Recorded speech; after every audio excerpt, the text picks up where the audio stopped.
All right. I'd like to start off by saying Barakatah Yahweh, Ba'ashem Yahushai, Ba'ashem Rakakodash. Welcome to another live lesson. The name of this one is The Threshing Floor is Almost Ready. This is a title that came to me earlier. I was thinking, along those lines. First, it came, the threshing floor is ready, but it's not quite ready yet, so it's almost ready. So the threshing floor is almost ready. Now, what is a threshing floor? Should be the first question that we should ask. So let's look that up real quick just to see what a threshing floor is. I wanted to do a little something different, seeing that it's a nice day out here. It's a little windy, but nevertheless, just for a change of scenery, just came out to the park to do the live out here. Threshing floor, a floor or ground area for threshing or treading out grain. And it could also be used for threshing or stomping on grapes. And pretty much what we're witnessing right now is the ushering in of the end of the disciples, which later became apostles, asked Yahushai about, because they understood that once Yahushai went through what he went through, or eventually they got that understanding of it, that the end would come. That's why when he came back from the spirit world, the first question they pretty much asked him was, would thou at this time restore again the kingdom to Israel? Because they knew that his suffering that he had to do being fulfilled would eventually bring the kingdom of heaven.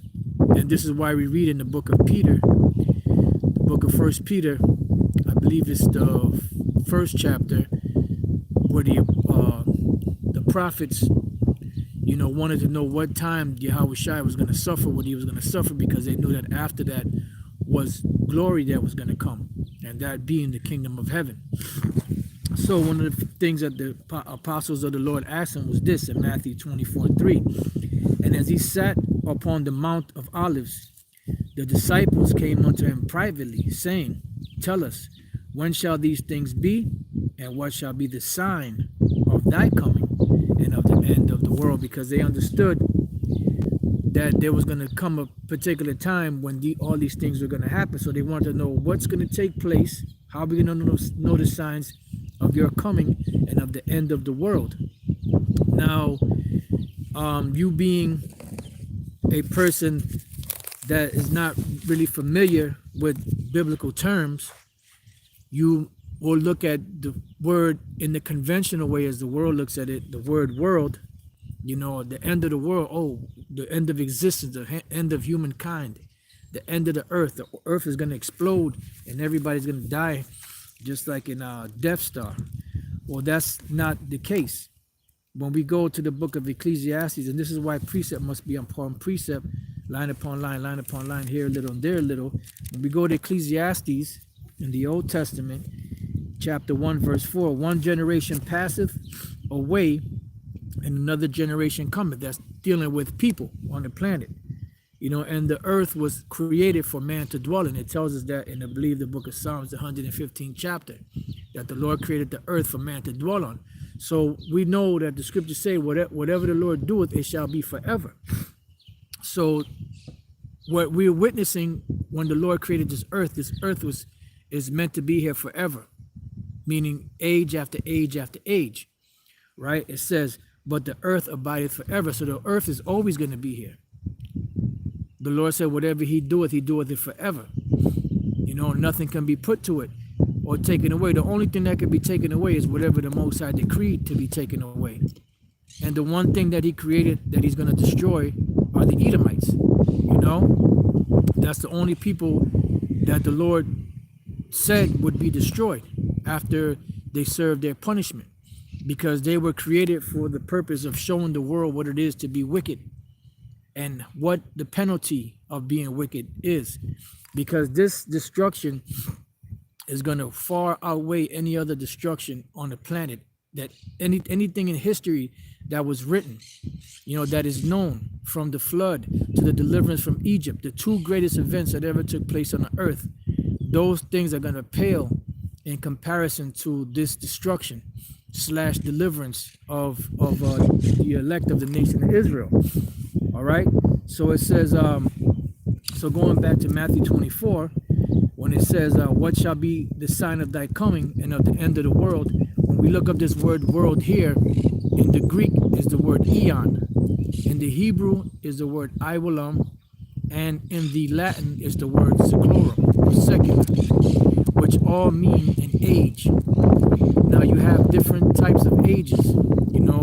You have an age, like they say, the age of Aquarius. The different so-called zodiac signs have ages, and those ages, I believe, are 2,000 some odd years. I don't remember the exact time because it's been a while, since I've actually gone over that.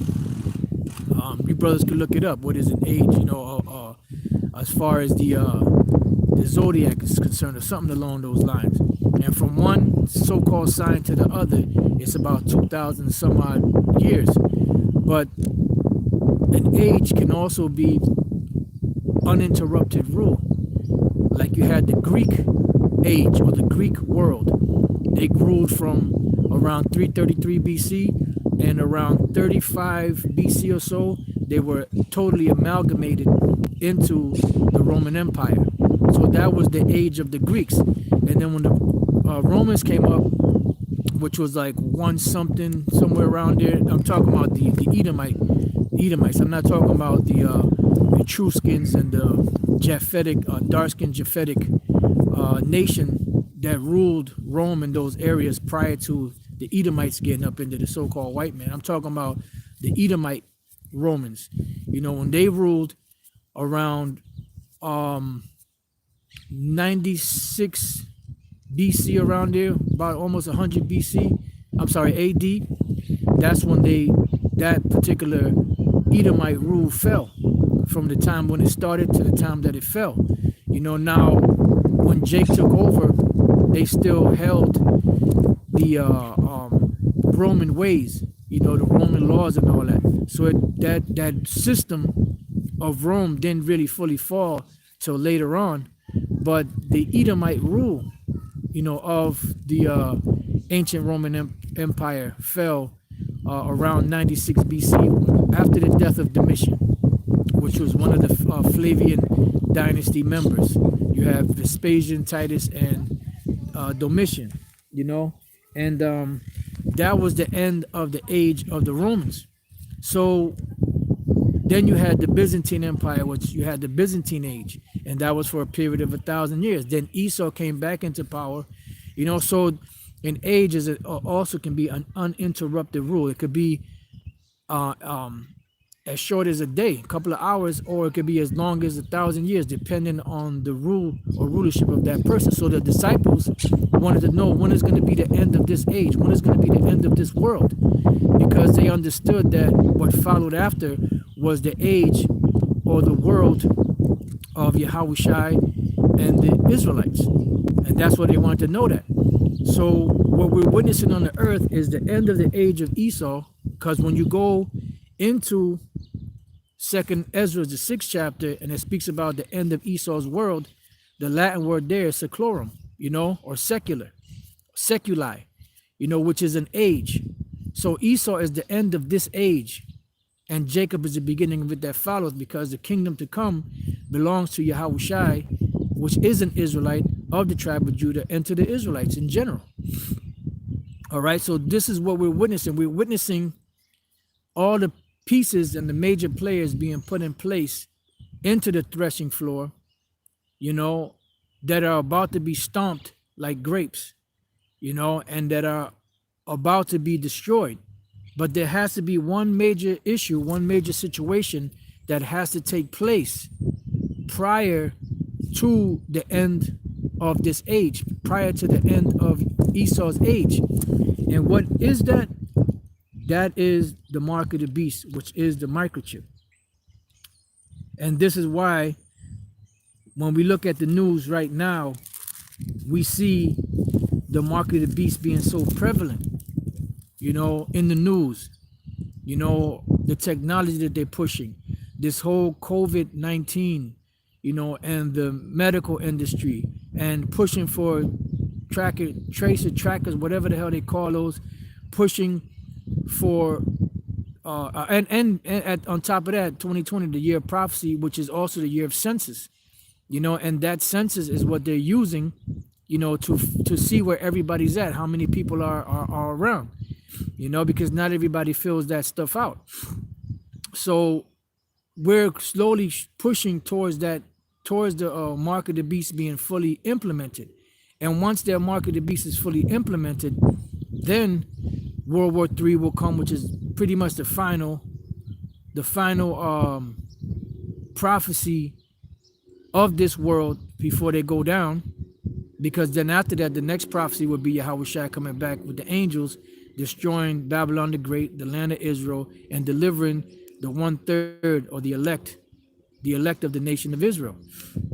So we're going to go to Revelation 14 and 6, and you have to pay close attention to what's being said in this chapter, because there's a lot that's being said in this chapter. This is Revelation, and Salaki, I'm not always super cognizant of the comment board all the time, and especially out here, which on the phone, it's a little harder to see all the comments, because it's plus the sun is out. But if I catch anything on there, Lord's will, I'll read some of the comments. And shalom to the Akim, the sincere brothers, and the Akwath that are out there. Oh yeah, by the way, it's the word for sister is Akwath, and the word for sisters is Akwath. It's the same thing. It's not Akwath yum. Yum at the end of a word is masculine plural. So it's really Akwath, whether it's one sister or more than one sister. So I just want to put that out there. Just like sometimes brothers say ox, with an S at the end, thinking that that's the plural way of saying brothers, just a little, little tidbit. But let's go to Revelation 14 and 6, right? I was going to start at the first verse, but that goes into a whole nother topic, unless the Spirit has me go back over it, to go into it, because it's very heavy. This is a very heavy chapter. So I just want to hit some points in here to show you. This is the verse 6. And I saw another angel fly in the midst of heaven, having the everlasting gospel to preach unto them that dwell on the earth. So what we're preaching is the everlasting gospel, because this gospel, which is the truth, is eventually going to lead to the destruction of this society, and is also going to lead to the salvation of the elect of the nation of Israel.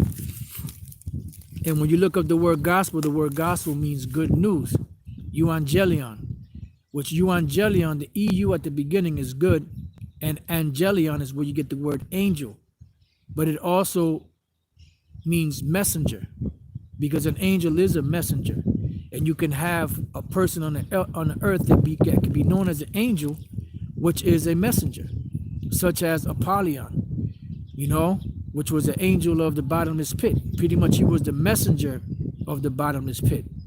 Just to give you an example, you have in Malachi, the 3rd chapter, in the 1st verse, it speaks about the messenger of the Lord being John the Baptist, being that messenger. So the word angel could mean the angels in the heavens, celestial beings. It could also be a person on the planet that is a messenger.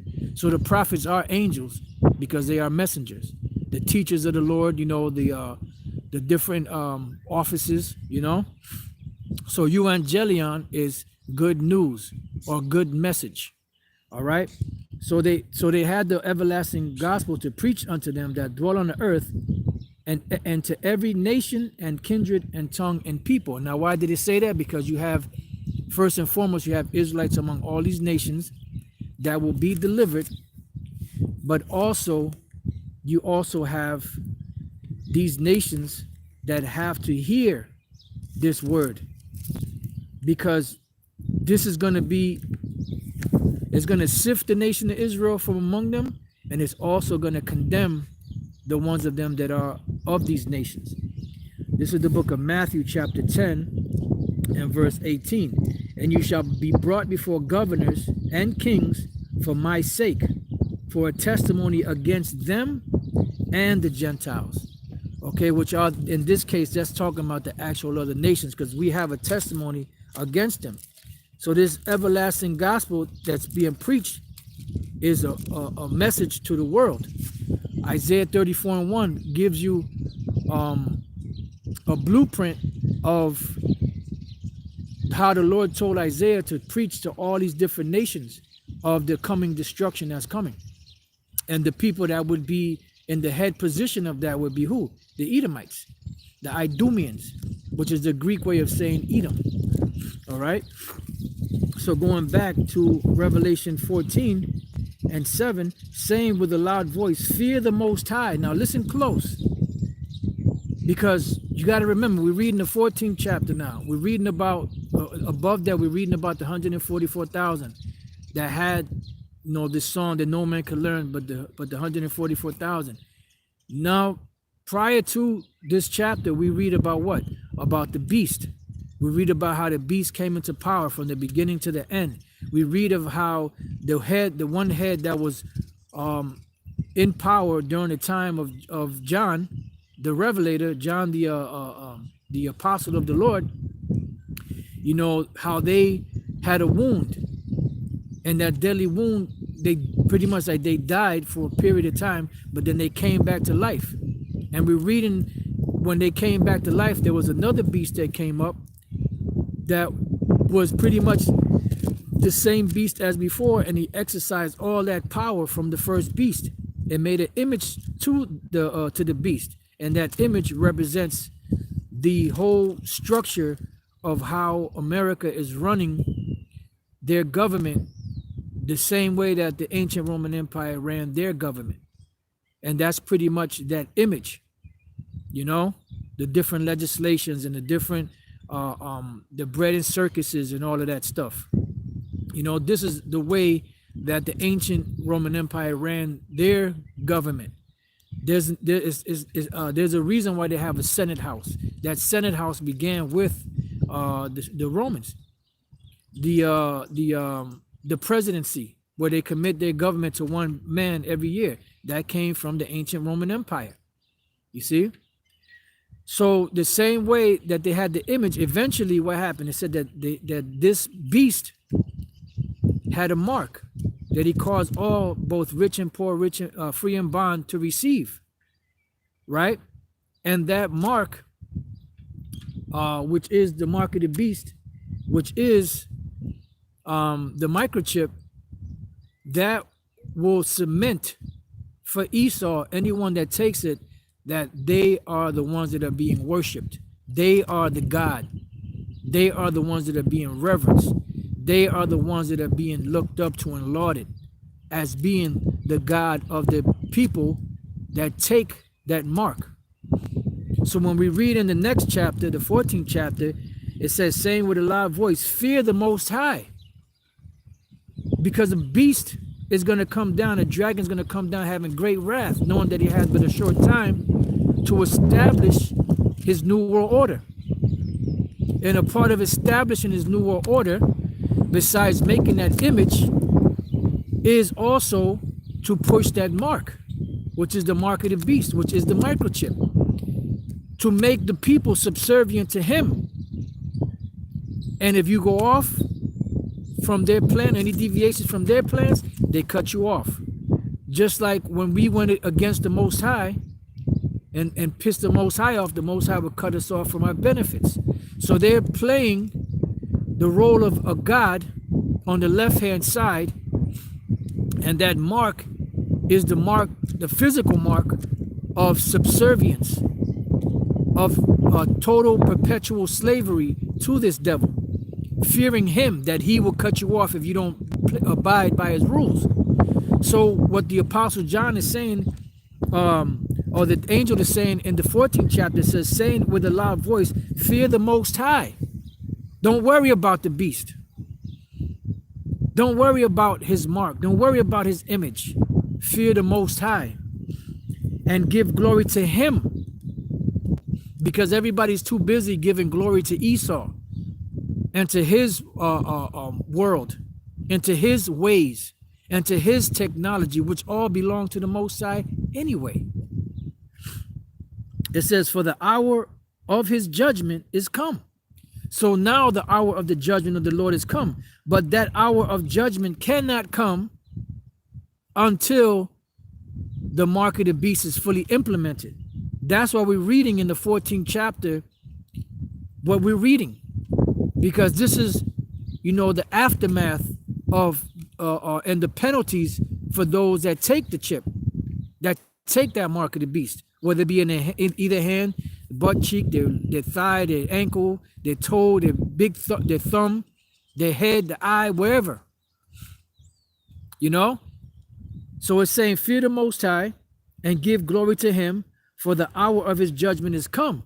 Why is the hour of his judgment come? Because he pushed out the mark of the beast. He made it, he implemented it. So we're reading, you know, the part after he causes people to take this chip, right? It says, and worship him that made heaven, and worship him. Worship the Most High.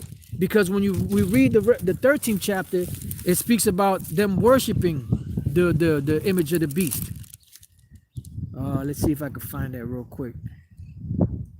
Right, 12th verse, Revelation 13 and 12. And he exercises all the power of the first beast before him, and causes the earth and them that dwell therein, to worship the first beast, whose deadly wound was healed. So pretty much, don't worry about worshiping the beast or his image, because that beast and that image is going to be cast into the lake of fire.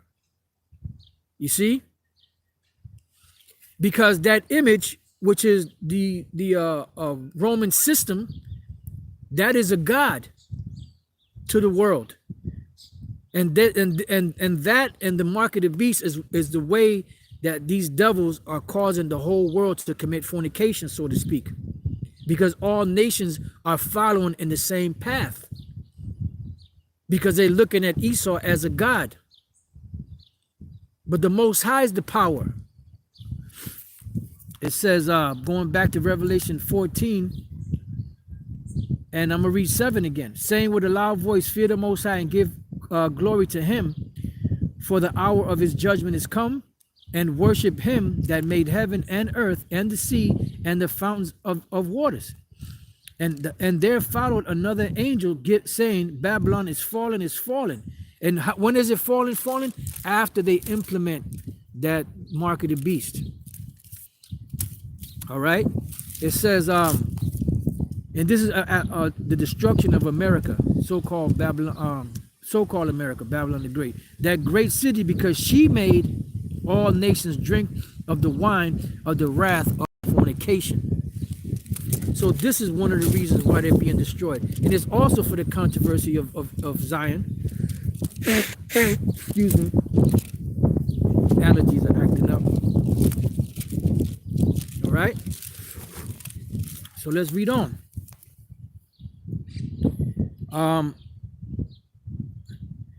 Salakia. Because she made all nations drink of the wine of the wrath of her fornication. And that's why America is going to be judged. So we're reading about the aftermath that's going to bring in the judgment of the great whore. When they fully push and implement this microchip, which is the mark of the beast. And the third angel followed them, saying with a loud voice, if any man worship the beast and his image, and receive his mark in his forehead or his hand. So if any man worship the beast, by what? By taking on their image, by taking on that mark of the beast, you're worshiping another god. And the scriptures say that we have to have no other power before the Most High. That's why it says in the verse 7, worship the Most High. Because he's the one that created the beast. He's the one that got the beast out here doing what the beast is doing. And he's the one that's going to take the beast out. This is his movie. All right? So it says, if any man worship the beast and his image and receive his mark in his forehead or in his hand, the same shall drink of the wine of the wrath of the Most High, which is poured out without mixture into the cup of his indignation, the cup of his righteous anger. Remember, the Most High is livid. He's ready to take this place out. But he's bound by his word. So he can't make a move until his words are fulfilled, because his words don't go out void. And he said that he was going to pour out the cup of his indignation without mixture. Now let's go real quick to Psalms. The brothers already know where I'm going. Psalm 75 and verse 8. It says, for in the hand of the Lord, Yahweh Bashem Yahushai, there is a cup, and the wine is red. It is full of mixture, and he poureth out of the same, but the dregs thereof, all the wicked of the earth shall wring them out and drink them. So these people that take this mark of the beast, they're going to be destroyed, man. And you Israelites out there that take the mark of the beast are going to be destroyed. All right, so let's go back to Revelation 14 and 10. Let's read that again. The same shall drink of the wine of the wrath of the Most High, which is poured out without mixture into the cup of his indignation. And he shall be tormented with fire and brimstone in the presence of the holy angels and in the presence of the Lamb, because this is what's going to bring in the end. Now this thing is going to move fast, as Elder Pastor has been saying for the longest. Once they push the mark of the beast, which is the microchip, that's when things are going to be moving fast. Because now it's time for the Lord to bring judgment. Because at this point, the people that take that mark pretty much made their choice of who they're going to worship. That's why we read above, it says, worship the Most High. Because those that worship the beast and his image and take his mark are going to be destroyed by the thermonuclear destruction, and also by the lasers that are going to be coming out of the chariots. And don't be surprised if the Most High causes thunderbolts and fire coming out of heaven, besides the chariots, the lasers that's coming out the chariots. He did it in Sodom and Gomorrah. This day is going to be horrible, man. And remember, it's the indignation of the Lord, the fiery, righteous anger of the Lord. So he could just as the lasers are coming and the missiles are coming, he could also cause fire and thunderbolts to come out of the heavens and jack people up. Just like he did to Sodom and Gomorrah. All right, so let's move on. Verse 11. So in the presence of the holy angels and in the presence of the Lamb, because Yahushua and the angels are going to be right there, getting busy, man. Who is this that cometh from Edom with dyed garments? From Basra. And Basra is a code name for America. Basra used to be the capital city of ancient Edom. But that, when we read in Isaiah 63, is talking about a future judgment that has not happened yet. So Basra is code for America in the scriptures. Just like Babylon the Great is code for America. Just like Nineveh is code for America. So on and so forth. Verse 11, and the smoke of their torment ascended up forever and ever. Why? Because this place is going to burn for a very long time. This is going to be left for a burnt memorial. In either Jeremiah 50 or 51, it speaks about that burnt mountain. This is going to be a memorial for all generations. To see this is the place of wickedness. This is the place where wickedness was found. This is the place that caused the whole earth to be wicked at one time. And look at what happened. Look at the heaps that it's on. You know, look, it's just a flat plain burnt up. It says, and they have no rest day nor night who worship the beast and his image, and whosoever receiveth the mark of his name. Why? Because this place is going to burn for a long time. It says, here is the patience of the saints. See, here are they that keep the commandments of the Most High Yahweh and the faith of Yahweh Shai, because at the end of the day, you know, this is going to be what's going to set apart the elect from the 2/3 here in America. This is what's going to set apart the elect from the non-elect around the world. The ones that take the mark and the ones that don't take the mark. And if we are part of the elect, guess what? We're not going to take the mark. Anyone that's a part of the elect will not take the mark. Anyone who is not a part of the elect will take the mark. Bottom line. And if you're here on the soils of America, you will be destroyed by those missiles or by the lasers from the chariots. So it says, and I heard a voice from heaven saying unto me, right blessed are the dead which die in the Lord from henceforth, yea, save the spirit, that they may rest from their labors and their works do follow them. Yeah, because you have men that have died on this side. You know, some of our elders, some brothers, you know, that passed away in the truth, in the faith, teaching the word. And then there are going to be those that are going to be killed for the witness of this word, of this truth, and for resisting the mark of the beast, you know, for not accepting Esau's ways. And they all will be the first ones to go up into the chariots first. They will be the first to be delivered from this destruction.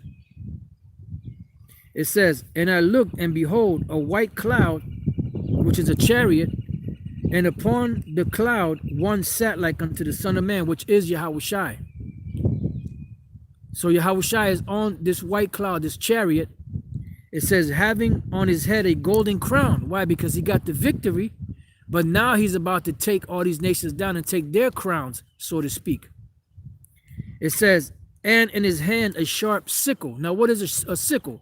A sickle is an instrument to, when the harvest is ripe and you're ready to cut things down, you use that sickle, which is shaped like a half moon with a handle on it, and you're cutting down the wheat or whatever it is you're cutting down because it's ripe. So this is code or parabolic talk for the destruction, and how all of the grapes and things of that nature are being gathered into this floor. And this floor, once it starts getting stomped, symbolically that's the blood of the people being shed, but it's also going to be that lake of fire that the scriptures speak about. Because this floor isn't going to be stomped with people's feet and save the grapes saved and the juice from the grapes saved. No, this is going to be stomped and destroyed. This is a different type of threshing. And that's why it speaks of in the book of Matthew, the 13th chapter. Matter of fact, let's get there real quick.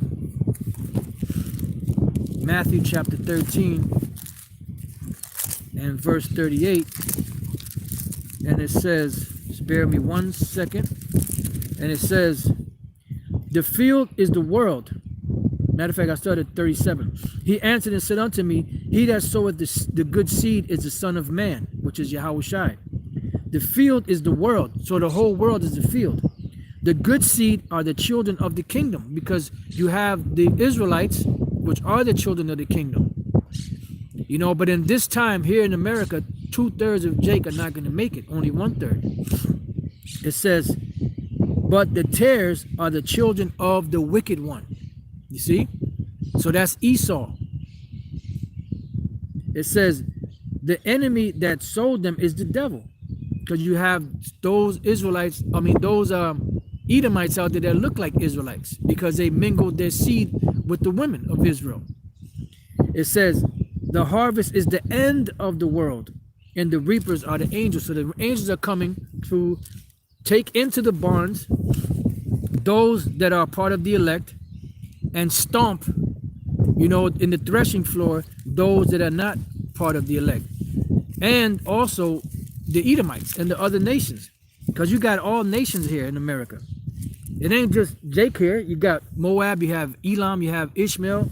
You know, you have all the nations here. The Ammonites, all the ites are here. All the Israelites are here, and all the rest of the ites are here from the other nations. Isaiah 26:20. Come, my people, enter thou into thy chambers. What are the chambers? The chambers are the chariots, because that's where the deliverance and salvation is going to take place in. And Elder Apostle Tahar told us that his woman had a vision of the chariots, and she said that they were decked out.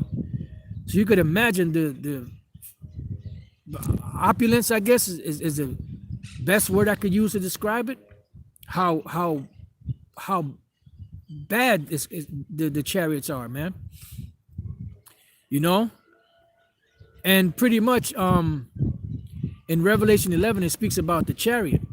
You know, so pretty much, you know, as Elder Apostle Tar spoke about, which I concur with it, because the scriptures say it, that we will be delivered into one chariot, one humongous chariot. You know, and that's why the chariot that Yahushua is coming is going to be as big as a mountain, because it makes sense that all the elect will be delivered into that chariot. You know, it makes sense.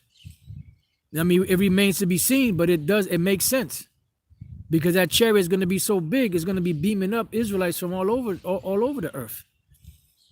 They could just possibly go into that one chariot. You know, and then you have the other chariots that's going to be getting busy and shooting lasers and tearing shit up. So it says, come, my people, enter down into thy chambers and shut the doors about thee, just like during the time of Noah. Hide thyself, as it were, for a little moment, until the indignation be overpassed, meaning the righteous anger of the Lord. That's why it speaks about the day of the Lord being like an oven. This place is going to get roasted, man. And that's a fitting judgment for this place, for the disdain that they have for the laws of the Most High, for the audacity that these devils have to call themselves Christians, to call themselves Bible-fearing so-called Christians, and yet everything in the Bible they go against. They make you swear in on the Bible. They make the president swear in on the Bible. But when he swears in on the Bible, they said, do you swear to uphold the Constitution of the United States? But wait a minute. Why not swear on the Constitution? Why are you swearing on the Bible but saying that you're going to uphold the Constitution of the United States?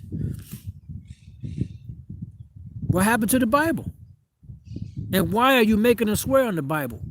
But yet, to the world, you're telling people that the Bible is a fairy tale book. But you know that there's power in that book. That's why Carnegie in the book of Eli was saying that. There's power in that book. People will believe it if it says it in the book. You know? So that's what they use it for. They use it for the power. But they don't practice the laws, statutes, and commandments that are in there. That's what the Lord said unto the wicked. What he said, what has thou to do to declare my statutes, or that thou shouldest take my covenant in thy mouth, seeing thou hateth instruction. Excuse me. And casteth my words behind thee. Okay. Moving on. So let's see, where we at.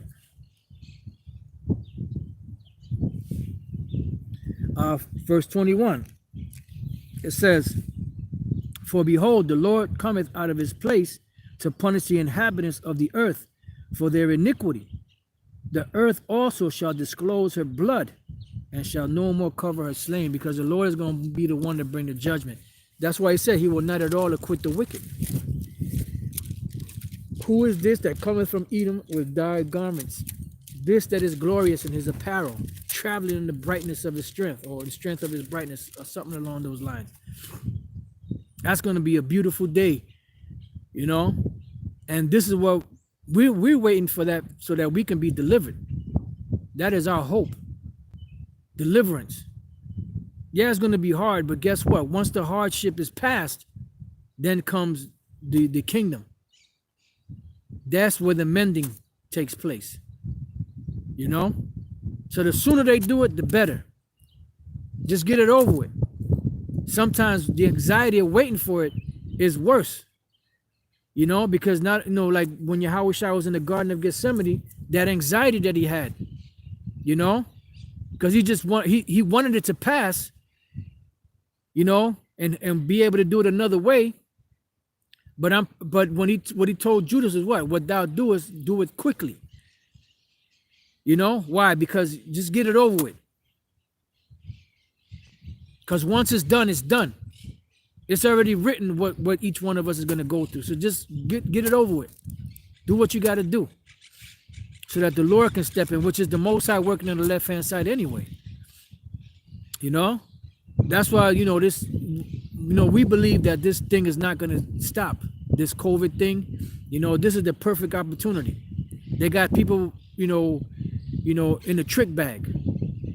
You know, and every day that goes by, these people are being trained more and more into this new way of thinking, this social distancing and all that. It's going to come to a point you're not going to be able to walk down the street holding your lady.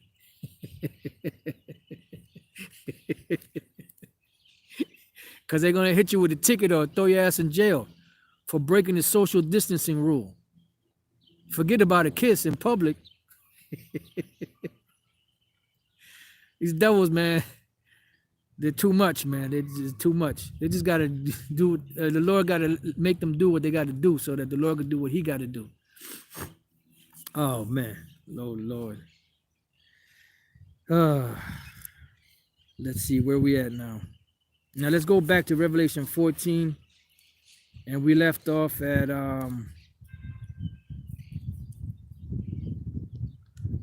14. And I looked, and behold, a white cloud, and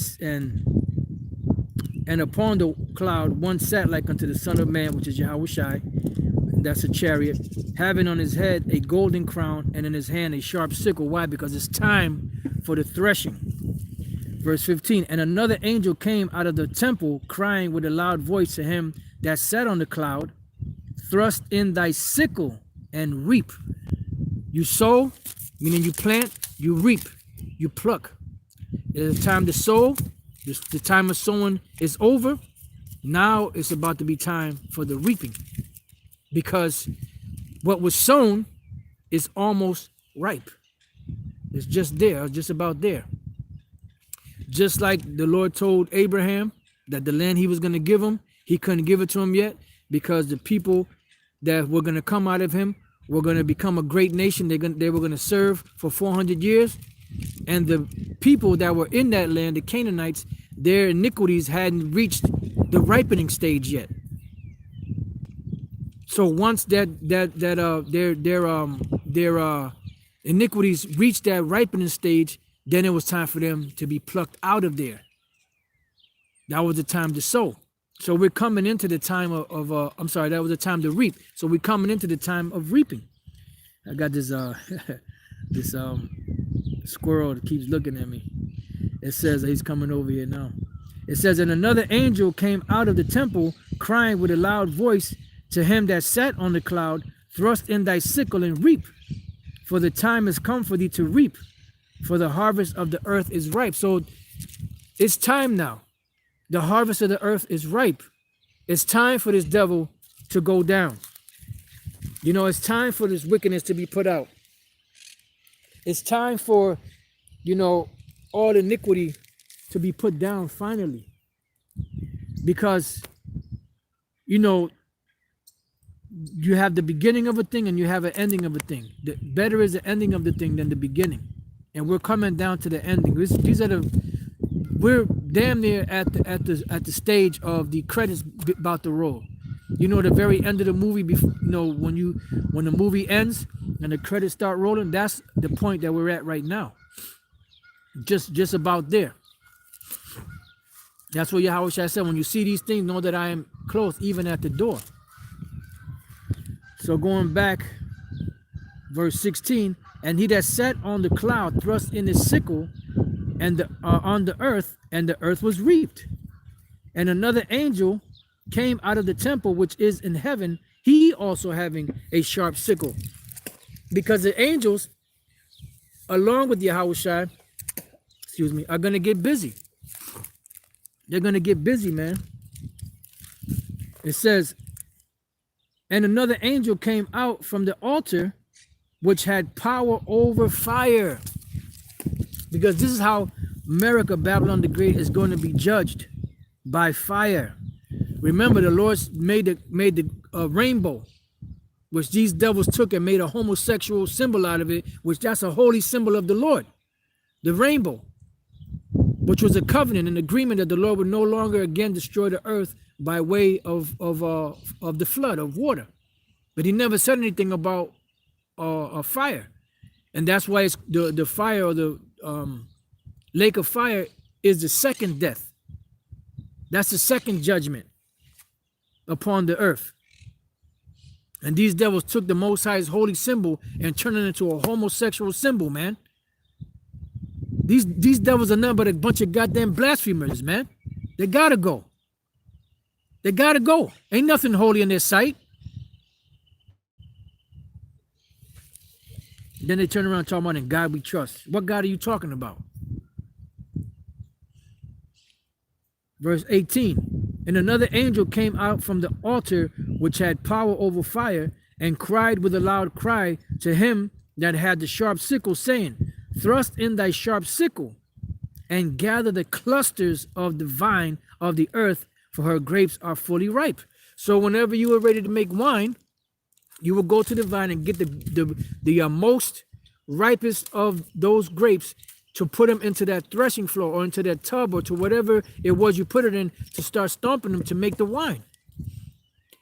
But these grapes is talking about the people on the planet that are destined and marked to be destroyed in this wine, in this fire.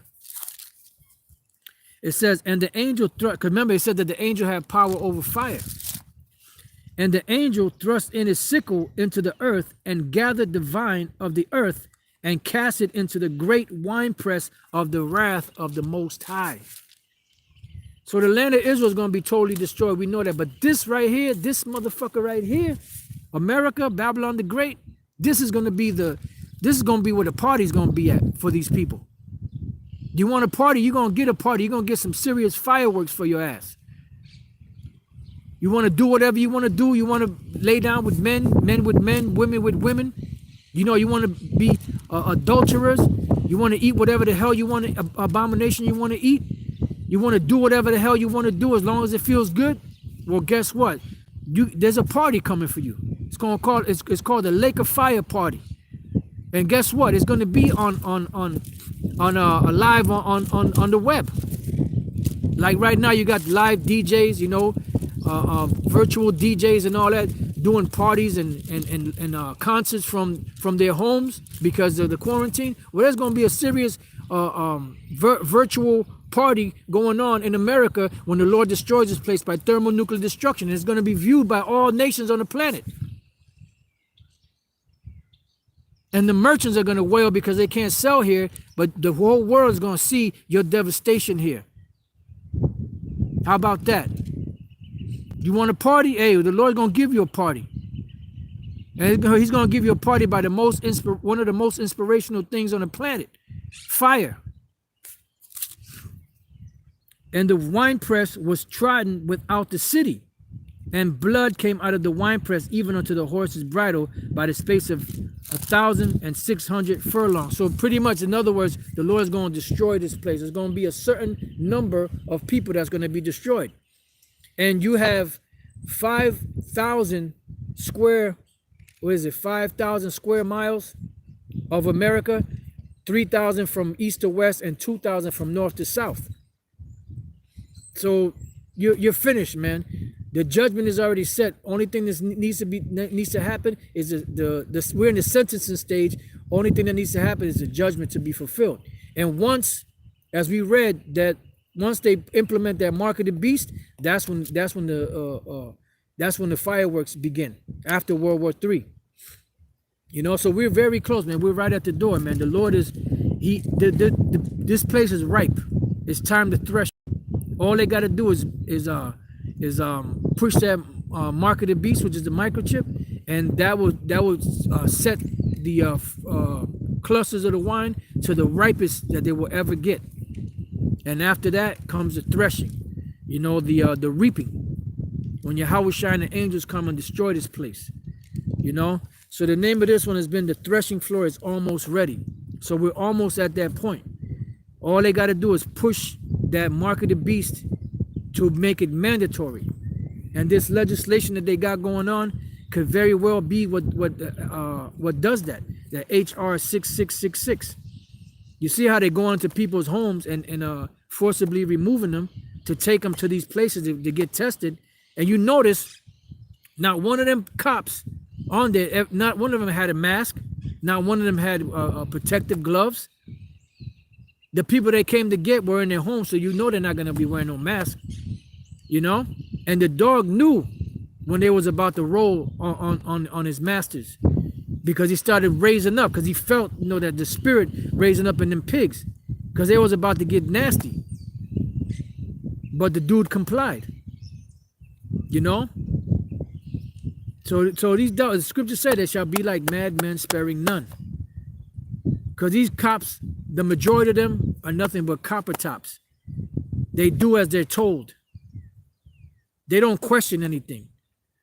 Is this right? Is this wrong? We swore to uphold the Constitution. Isn't this infringing on the people's rights?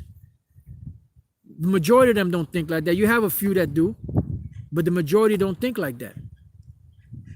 The scripture says they shall be like madmen, sparing none.